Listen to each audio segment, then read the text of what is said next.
Car எண்ணிக்கையில் diesel வாகன எண்ணிக்கை எப்படி மாறுது?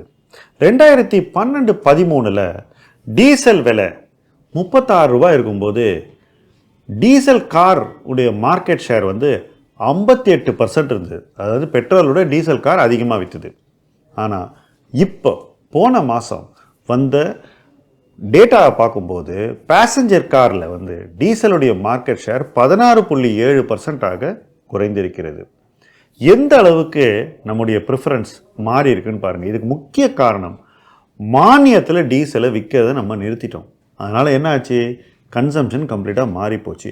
நிறைய பேருக்கு டீசல் கார் வாங்கும்போது அதிக செலவாயிட்டு இருந்தது. ஆனால் இப்போ டீசல் காரும் பெட்ரோல் காரும் ஒரே சமமான ஒரு இடத்துல பார்க்கும்போது பெட்ரோலை எல்லாரும் ப்ரிஃபர் பண்ணுறாங்க.